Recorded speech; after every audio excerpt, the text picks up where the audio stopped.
ụmụnne m ekene m unu onye mụ na ya na-ebe a bụ the Igbotic Nurse nwa 042 ka mụ na ya na-ebe a yes ekene m unu biko nwa 042 bụ Igbotic Nurse kere ezigbo afa gị. okay ezigbo aha m bụ Okafor Ifeoma Beta. Okafor Ifeoma Beta kere ebe o si pụta? Oh, my father bụ ihe gụrụ m dị afa. Okay. Yeah, but after baptism, according to my father, ọ sị na mgbe amụrụ m ka emepụtara 500 naira notes. So if I na-akpị ya mgbe a bụ better life. Yes. So erasing baptism out of the love of the 500 naira. Yeah. My father wee kpọzie m better life. So that is why I'm answering better. Nnukwu so 500 naira notes. No. Biko kedu eme iji aza Igbotic? Ka eme Igbotic ji baa n'afa gị na peji gị? Afa bụ afa m choose ịza na my content based on na my plans initially na my page. Ife nchọ ịdị na-eme bụ ịdị na-eme comedy jirikwe idea wee na-akụzikwere ndị mmadụ ihe like most especially in the area of drugs. Nchọ ịkụziri mmadụ ihe gbasara ọgwụ. Okay, mee ya in form of comedy because abụ m the type of person nwekwa ihe oyoyo na-adị m mma like ihe comedy na-adị m mma ọfụma. So wee use the word Igbotic. And again ewekwe m another reason jikwa wee zakwa the afa then bụ na achọrọ m ijikwa comedy wee na-egosi some mistakes, some characters a na-afụta n'ahụ ndị kpọrọ onwe ha ndị healthcare providers, but they are not qualified and the way they behave is not proper. So onya mere nji wee na-aza Igbotic Nurse. And ọzọ abụ m onye Igbo. Menụ bụ inwe ike ịkọwala ihe gbasara ụlọ academic isi gụọ akwụkwọ history gbasara ya because a ga na-ajụ onye a na-eme nọọsụ ọ zụrụ anyị nọọsụ ka ọ bụ kedu nke ọ bụ nke nọọsụ a na-adụ ntụtụ ka makene ke ihe nwere ike ịkọwala anyị gbasara ya. My academic qualification bụkwa ọ dịkwa twisting somehow because due to family background. Okay, my academic qualification agụrụ m akwụkwọ eje m primary school jekwa secondary pụta dee jam ugboro ife m chọrọ ịgụ bụ medicine, chọrọ m ịgụ ịbụ a doctor. So but life agachara ka m si wee chee ya maka na esi m na a very poor family wee pụta ịghọta. So my parents mere onye ha nwere ike ime and anyị ka nkụ n'ezinụlọ ndị nne na nna m ga-akwụrụ ụgwọ akwụkwọ, ndị a ga-enyere aka, ndị a ga-eme this. So na my JSS3 ka m meet my husband, di m na-anụ m kịta. So from JS3 anwa dịka ka ihe si wee dị n'ezinụlọ dịka gasị na m ga-ahapụ ije akwụkwọ, di m bịa mgbe ahụ bata na ndụ m kwee m nkwa na ọ ga-azụ m n'akwụkwọ. So mụnwa kwetekwa the marriage. Okay, mbazie n'aka ya ka m nọ wee de junior WAEC. Nyanwa sị na m ga-anọba anyị ka ndị nnọọ junior WAEC gbagotekwuo na school. So ndesia junior WAEC pụta baa senior WAEC. Edechego m senior WAEC first time wee problem na mathematics. So mgbe a ka nyanwa na onwe ya ejizi wee bịazie nụọ m anụ ka esi anụ nwaanyị wee dubatazie m na be ya. Mgbe m bịazi na be ya wee dezie WAEC ọzọ nke mgboro abụọ wee wetazie masị na-achọ. So bịa weta admission mgbe ahụ na-esut ka m gụọ medicine. So nyewa na onwe ya ụdị mmadụ ya ọ chọrọ ka m nọrọ ebe tara aka ada ka mgbe ụmụazị aka nọ ebe 16-17 years mgbe mụ na ya matara. So nyewa na onwe ya was like mbakwa mụ chọba admission na Anambra ebe a. So ka m na-ewetazi aka ebe 20 years anyị kwadozie ịmụ nwa izizi anyị. Mgbe ahụ ka m ji dezie jambụ nke ndị wee wetazie admission ego SLT nke a na-akpọ Science Laboratory Technology na Oko Polytechnic. so anọzi m ebe a gụọ first year mụ gụọ second year mechazie nchọpụtazie na SLT na medlab abụla ofu maka na medlab a bụ ihe m bu n'uche m chọrọ ịgụ ọ bụ na ọ bụrụ medicine ọ bụrụ medlab ọ na m bụ a pharmacist ọ nurse ụzọ ihe na ka m chọrọ ịbụ so mgbe m chọpụtazi ya m bịa kọwarị ya sị ya na-ekwe ka o si dị na SLT abụkwa ofu nyanwasị m na m pụtaba ozugbo na ọ chọrọ nke ọ ga-abụ ngụcha mpụta echi ya niile mbụrụ ya reliability otu aka si wee si na skuul wee pụta jezie wee dezie entrance exam na Anambra State College of Health dị n'Obosi wee wetazie admission ịgụ medlab ya medical laboratory technician ya ka m gụchazie weta the certificate eji m certificate ya jide license wee pụta so mụ achọkwara ịgaba n'iru because na my entire ụmụnna m enwere graduate nọ na be nna m otu a ka ọ dịkwa na be di m ha gọgọgọ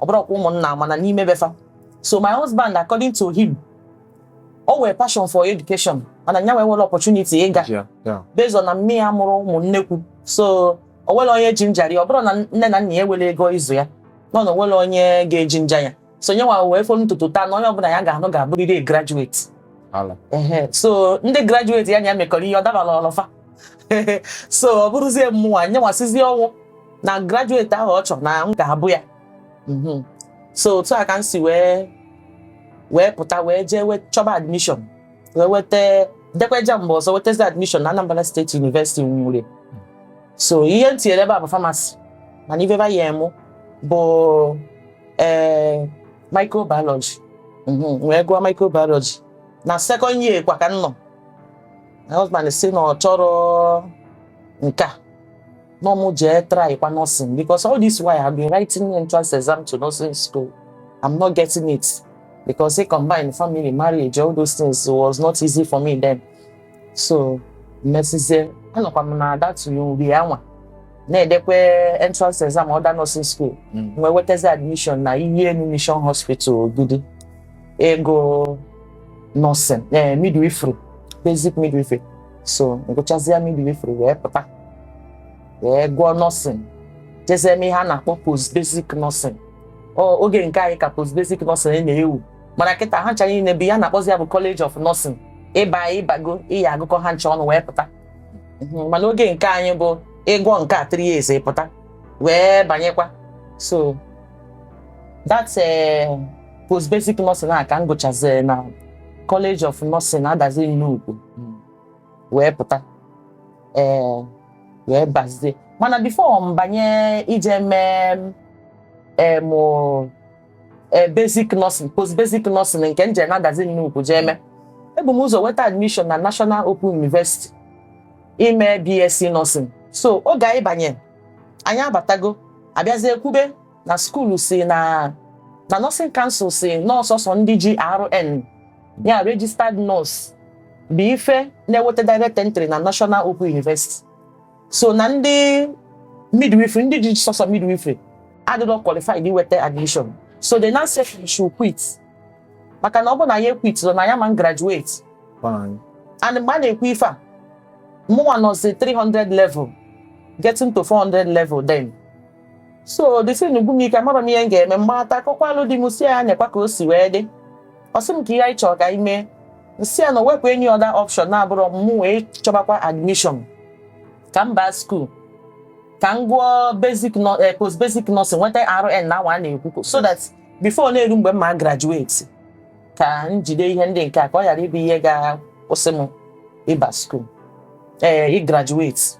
So nyewa wee sizie m oke onye m ego wee jeze wee tinye post basic nursing. So ana m emezi BSc nursing n'Okwu University wee na-emekwa post basic nursing na adazi nnukwu. So last year ka m si na adazi nnukwu wee pụta as a registered nurse.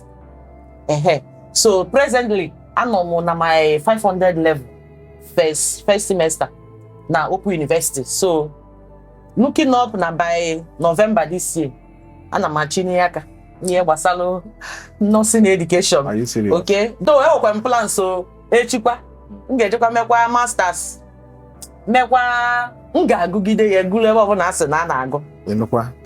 So now, as it stands, bụ nurse ka kedu nke bụzi abụ na when can I practice now? Of course, I'm a practice as a midwife and also as a registered nurse. As a registered nurse. Na amụ ndị mmadụ, na amụ nwaanyị nwa. Na ọfụma nọ na-enwere m ya A1 na ọ dị m n'akala. Na practice kwa as a med lab technician. Yes, I'm working with Enugu State government with my license as a med lab technician. Okay. Then midwifery, I'm practicing with it too. Okay. So, kedu experience gị mago ịmana abịa na amụmụ nwa a na-enwe lots of kedu ya ka bụ experience gị so far? Enwere ndụmọdụ ị ga-adụ dịka ụmụ nwaanyị na-amụ nwa? Enwere ndụmọdụ ma ihe ha kwesịrị ịma ma ndị dịka otu akịta anyị nọ na ndị na-akwado ịnụ dị echi? Enwere processes experience ha nwere ike ịgabiga mago ị na-encourage fafa nekwa ihe ọ ga-eme ka ọ dịrị fa very easy as a midwife able when some mistakes or they can ị ga-agwa fafa mezin ya ma ha si otu a wee mee ka ọ wee dịrị fa very easy ụmụ nwa na ndị ihe so gasịa. Okay.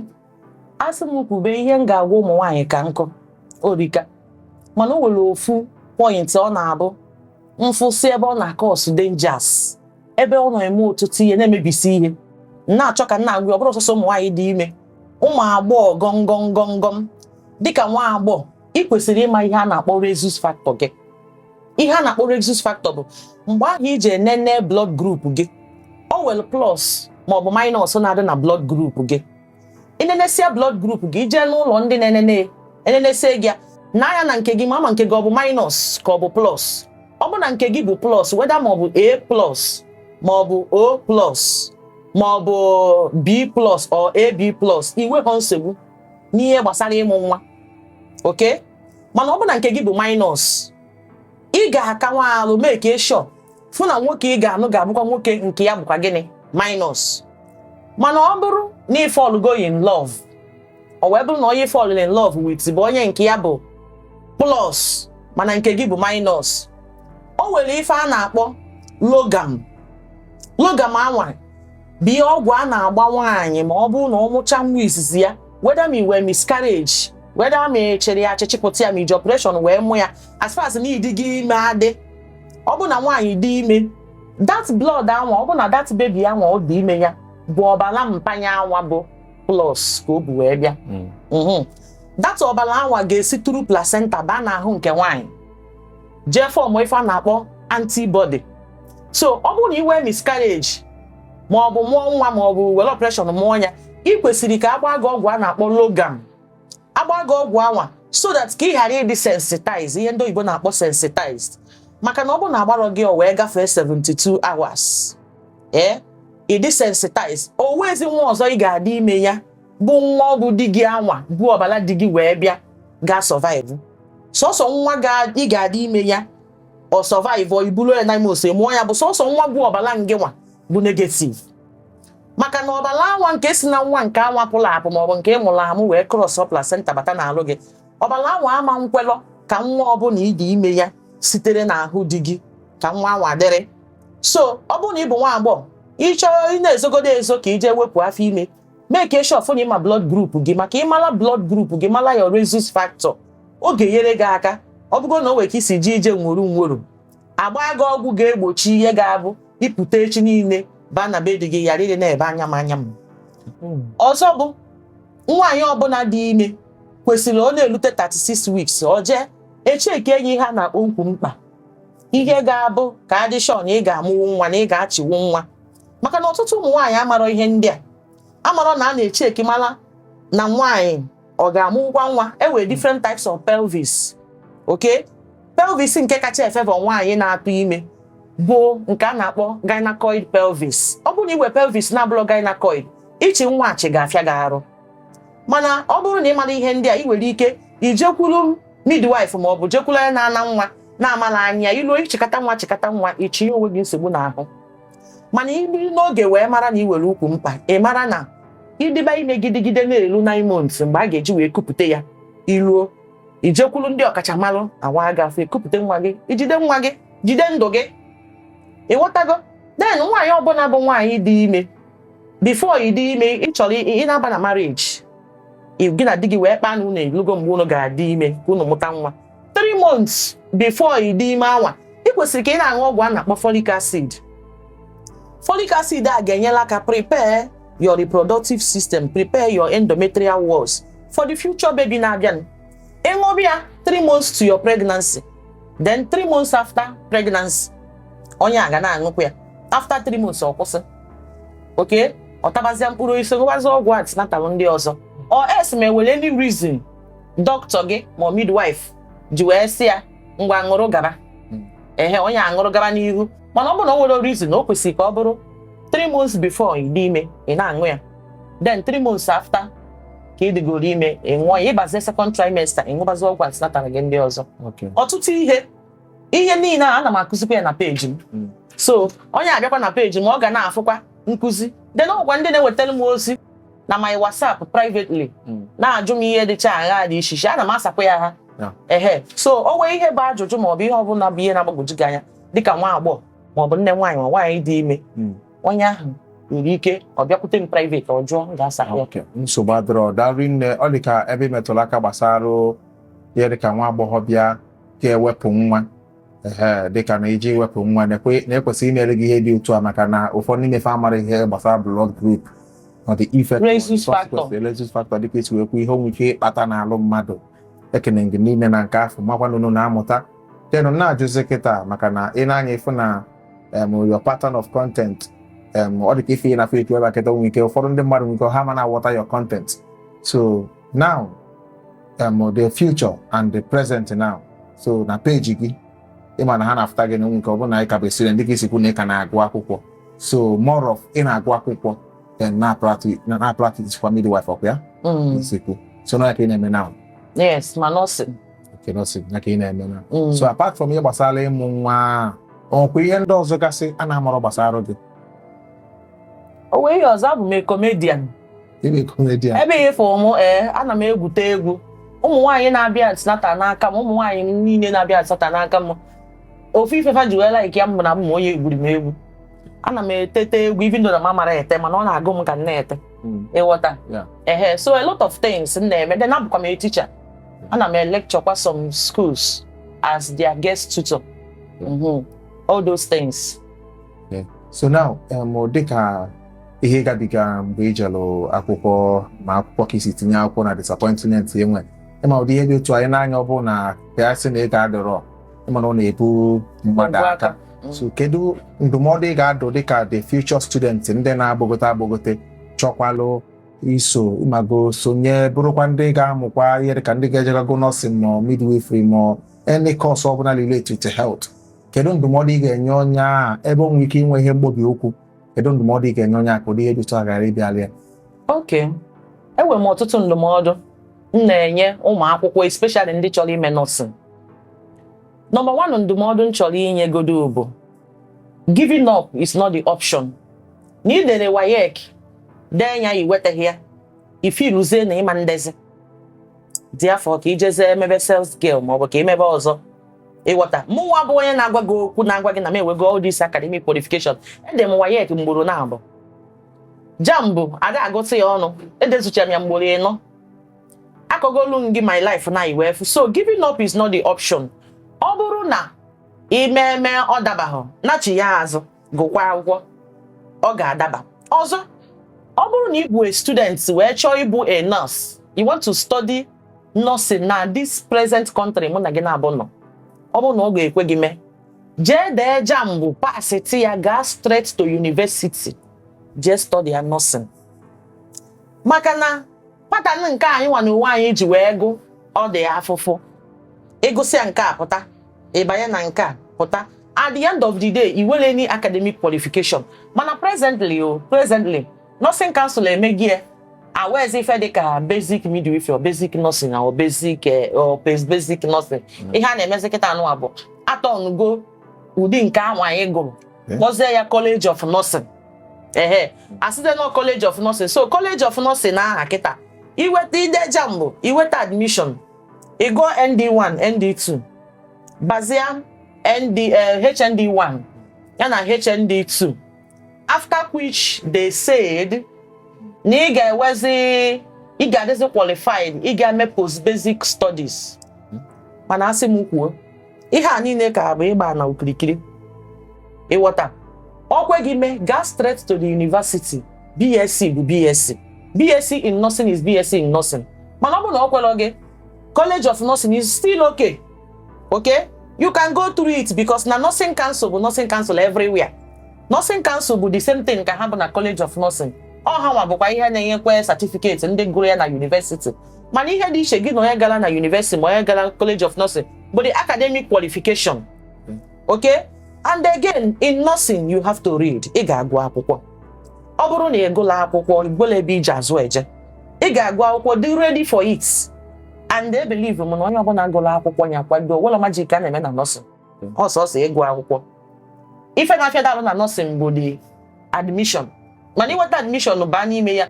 Nursing education dị in form of ọ na-eyitekwa normal life mmadụ na-ebi normal caring life mmadụ na-enye ya na ya bi n'ụlọ. Ihe dịzi iche bụ ọgwụ na ihe ndị ọzọ so ya. Okay?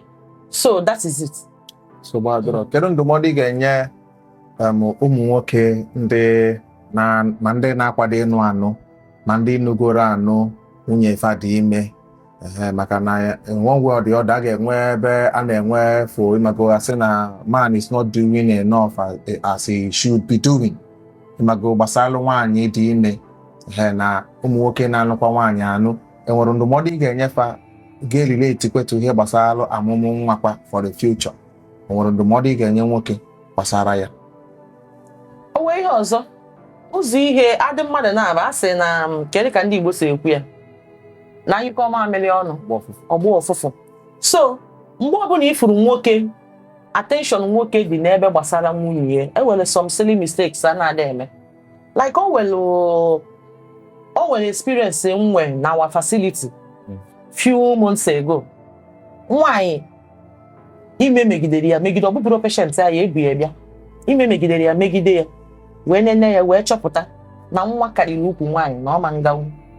Ịghọtago ụdị ihe a wee kwuba okwu na a ga-ahwa nwaanyị afọ ka ekupụte nwa nwoke wee sịchaa na gịnị na ọwara ihe ekwutere ya. So ihe niile a na-achọ ka akọwalụ nwoke mgbe ahụ ọ ghọtaghị ya. Mana ọ bụrụ na nwoke na-eme ọnakata wepụta taịm ya nwunye ejebe antinatal o sorugoro ya ọ bụrụgodo one day o soro ya jee na antinatal na-anụ ụfọdụ ihe a na-akụzi ọ ga-amara na otu ọbụla nwaanyị esi nakwa wee mụ nwa as far as nwaanyị dị ndụ nwa ya dị ndụ no self delivering ka ọ bụ. N'ihe dịzi iche bụ asị na ego mana ndụ ka gịnị ego maka na ọ bụrụ na nwaanyị anwajere eche nwa wee nwụrụ ego ị ga-eji wee kwuo ozu amanụ ka ego ya eri ya ndị ụlọ ọgwụ wee kupụta nwa. Mana nwoke na-amaghị ihe gbasara na-ada eso nwunye ya nnọkọta usoro nwunye ya jee antinatal amara ihe ndị a niile. Ụfọdụ ụmụ nwaanyị bụ ha dị ime fana enwe hunger for some certain food na-adịrọ proper of which na ọ bụrụ na uche di ya adịrị ya nwaanyị a na-erikọba maka na ọ na-agụ ya. Ihe anyị na-ebi ihe ga-enye ya nsogbu mgbe ọ ga-abịa ịmụ nwa nwatakịrị eguju ebe niile. Mana ọ bụrụ na uche nwoke dị ya nwoke ga-ama mgbe ọ ga-asị ya eri na nka eme na nka mee otu a. Ọ bụrụ na nwoke na-etinye ntị n'ihe gbasara adịm ime ihe na-enyere aka nwaanyị ịdị ime ọdọ ya n'udo mụọ ya n'udo mgbe a ka ọ ga-eji wee mana mkpụrụ isi dị otu a na ọ na-eje na-anata n'oge gotere ya nwunye. Ọ bụkwa na nwaanyị na-ata mkpụrụ isi ọfụma na-atata ya ọfụma ebite vegetable ọfụma oge ụfọdụ ụmụ ọgwụ antinatal ha agala amatacha because na all those vegetables and fruits be na contain most of these antinatal drugs. Ifuge mana nwoke na-amarị ya ihe ọma bụ na jebe antinatal m ga-ekwe ego all those things. Achetara m mgbe m dị ime izizi m nnọrọ otu a nnọrọ ịṅụ mmanya jụrụ oyi bụ shuga na-agụ m nnọrọkwa di m a na-eti mkpọtụ nne aṅụ na nka mgbe emene nka all those things. Onye dị gị aka ka ị ghara ịba na lebel ụmụrụ ebe ahụ a chigbuo onwe gị na ị na-achị nwa. Nsogbu adịrọ anụ m ife ikwu tenụ nke ikpeazụ bụrụ ịma na ikwutere okwu ihe gbasara onye nwere ukwu mkpa wee na-ajụ sị ọ bụ na onye ahụ enwere ukwu mkpa na alụ dị ya mma ọfụma anya na ọma nwee nsogbu ihe dịka ejemụ nwa ọsọfanwa na-enwe nsogbu ihe dịka egbu nwa bikọs ọ dụm anya na ama na nwaanyị ọbụla dị ime ọbụla nwa bụ ibu na ọbụrụ na nwere ukwu mkpa na ọma mmụnwe nwa. Ọ dịka ihe ikwutere okwu gbasara na ihe kachasị mkpa bụ na nwa pụta nwunye pụta na enwero nsogbu ọbụla wee na-ajụ sị kedu ihe nwee ike imegasị na ama mmụ nwa amụọ ya straight na ọ ga-abalịrị CS na-abụla okwu mkpa. na-abụrụ okwu mkpa. Of course, there were a lot of other reasons nwere ike ime nwaanyị ka ọ jee ịchị nwa chịkata ọchịkwazị. Something like na nwatakịrị webe ife a na-akpọ fetal distress n'ime megidere nwaanyị a na-achọpụtazi na ekumume nwatakịrị na-apụzi apụ. Ịghọta, o nwekwara ike ime asị ka nwa nwaanyị afọ kupụta nwa mgbe ọ ka na-ekuchacha. Ihe ọzọkwa bụ maternal distress. Ọ bụrụ na nne dị exhausted, like ụfọdụ ụmụ nwaanyị, their body system, their pain threshold adịghị ka other people's pain threshold. So fa nọrọ, fa adịgo exhausted, ha adịgo weak, a lot of things emego. Mgbe ahụ, where is the strength to continue? O nwekwara ike ime asị ngwa ka nwa afọ ka o jide ndụ ya. Ihe ọzọ nwekwara ike igwete isi ka nwa nwaanyị afọ ka ekupụta nwa bụ ọ bụrụ na nwatakịrị ife a na-akpọ cephalopelvic disproportion. Ọ bụrụ na nwatakịrị bụ nnekwute ibu n'afọ, be ya kịta na ha ekwu maka gbasara nwoke itinye ntị n'ihe gbasara nwunye ya iji antinata. Ọ bụrụ na nwatakịrị bụ nnekwu ibu n'afọ, ọkọ ọsọ ife a na-akpọ cephalopelvic disproportion, nwatakịrị ama ngawuzi n'ukwu nwaanyị. Ọzọ bụ o nwere ụfọdụ ụmụazị na-abụ ha bịa ha nọrọ na first pelvis, maka na ukwu nwaanyị is divided into two. We have through and first pelvis. Okay, so abịa sị fa nọrọ above the brim of the pelvis. Isi nwatakịrị ama mgbadata because no isi nwa na-eme ka cervix na-dilate na-emepe. Ọ bụ na isi nwa gbadata na ime a na-eme nwaanyị anaghị etiso mkpu mana cervix a na-emepe. Mgbe anwa cervix a na-emepere, enwere any option na-abụrụ ịnwa afọ kupụta nwa.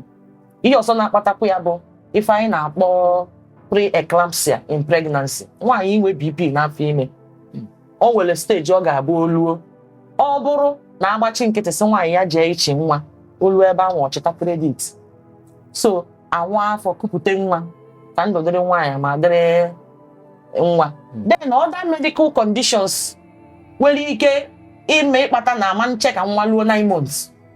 Achọ ka nwa afọ kupụta nwa ebido n'oge, like ụmụ nwaanyị dị diabetic.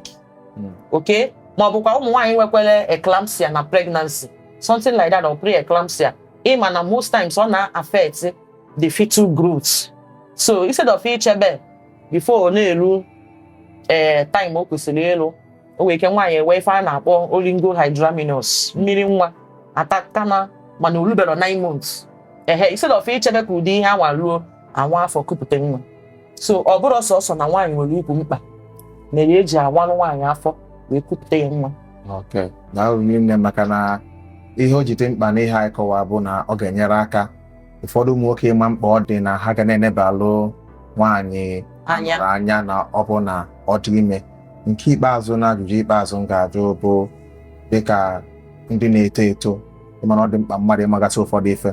Kedu ihe na-ebute bụ na amụọ ụmụaka agaba through kedu ihe a na-akpụ ya, ihe dịka jaundice and the rest of them, ihe na-eme amụsịa nwa asị na nwa amụ na ọbịa ozugbo ọ ga-atụ ya, ebulu nwa chọba children hospital a ga-eje revive bafa. Kedu ihe nwere ike ịkpatagasị ya? O nwere ihe nwere ike prevent na ọ ga-ama amụọ nwa gaa na-enweghị nsogbu ọbụla na-ama mbụ jefa ijebekwazi children hospital jekwata ibekwa ego ebe afọ? Okay, onye bụ ihe a na ha agwaghị gbasara fetal distress. Ọ bụ na ngwa midwife na-ama na-eji nwaanyị dị ime chọpụtara na nwatakịrị ewebego fetal distress, the option is to separate the mother and the baby. Ọ bụrụ na ewelo na all the treatment given to the mother is not getting to the baby, the option na-abụ save the baby.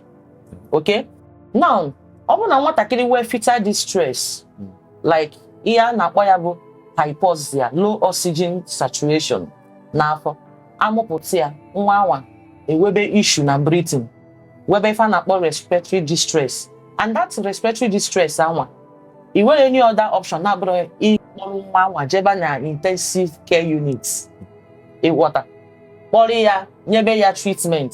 Then ihe ọzọ na-abụkwa maternal sickness. Ọ bụrụ na nwaanyị dị ime na-ayakasị ahụ dị iche iche because na survival nwa n'afọ bụ through the mother ka o si abịa, through the placenta bụ through the mother ka o si wee bịa nwaanyị dị ime. So It's like na ihe ọbụla gbasara nwaanyị is getting to the baby nọ n'afọ. Ịghọta? So mgbe nwaanyị na-anya kasị alụ dị iche iche, ọ na-eme the baby affect. Ọ bụrụ nwaanyị na-ada eje antenatal ya ọfụma, a na-enye ya proper treatment ekwesịrị inye ya na prevent things nwere ike iweta sickness to the fetus bụ nwa nọ n'afọ. All those things amụpụta nwa nwatakịrị anya baalụ. Then join this kwuru okwu ya bụ as a result of ihe akịta m gwara gị gbasara ụmụ nwaanyị ịma their rhesus factor. Nwaanyị na-amara rhesus factor ya bụ negative mother dị ime. O nwere ike ọnụọdịdị ya bụ positive. Ọ bụrụ na nwa nwa bụ ọbara dị ya, those blood this is from the husband, this is from the previous baby, cause all of that baby serious anemia and join this. Amụpụta ya, the baby agbagharịba. Then ọzọkwa na-abụ untreated infections and malaria diseases dị iche iche. Ịghọta? So nke nwaanyị ya nọ n'afọ ime or close or through the placenta, the baby may absorb. That is all very, very important. Na nwaanyị ọbụla dị ime ga-receive the highest optimum care na during the antenatal visits. That is why nwaanyị a na-ama nchere n'ụlọ ka o mechie 5 months ma 7 months before wee ma na ọ ga-ejebe antenatal. Ibido n'oge jebe antenatal, ibido n'oge chọpụtaba ụmụ ọnya niile anwa dị iche iche nwere ike cause all those fetal problem or problems to the baby. Achọpụta ya ebido n'oge wee gbochie ya. Okay, nedalin ihe a bụ our interaction bụ something ga-eweta ihe a na-akpọ mmepe anya n'ebe ndị nwaanyị na ndị nwoke nọ, maka na ọ bụrụ anụ di na nwunye bụ okwu nọọ ife sozi ya ị na-anya na ife ọ gụpụtara ebe a ife na ife si alịrị. Maka na ọ bụ na nwoke nyere attention mgbe nwaanyị dị ime, mgbe ọ ya emesịa mụọ nwa nwa nsogbu wee dapụtaba, attention ahụ ị na-achọrọ inye mgbe ahụ ọ dị ime ahụ emie ya times 10, tinyekwa ego times 10. Ijegodi intensive care unit ụmụazị bugodo nnekwute ego n'isi onwe ya, nnekwute ego na-apụ awụrụ. So nke m wee mara onye mee njigwe na-ekwu maka ama m ma ndị ọ na-apụ 1 million ma ndị ọ na-apụ 2 million anya. So ekene ngiri nne ama na ihe ama mbụ our last discussion anyị ka enwe more. So ekene ngiri nne na nke anyị mere eme sị gị darụrị nne ka isi wee bịa ifugia na we keep on. So ụmụ na-eme kene unu na-afụgo my interview with Igbotic Nurse. Nọọsụ na-ebechasị na ife ya adịrịla iche, ọ na-eme ya na-emesikwa ya ike. So ana m ekene ya sị na anyị ka ya bịakwazi ọzọ. Yes, sir. Ekenekwa m unu. Thank you, Dejen.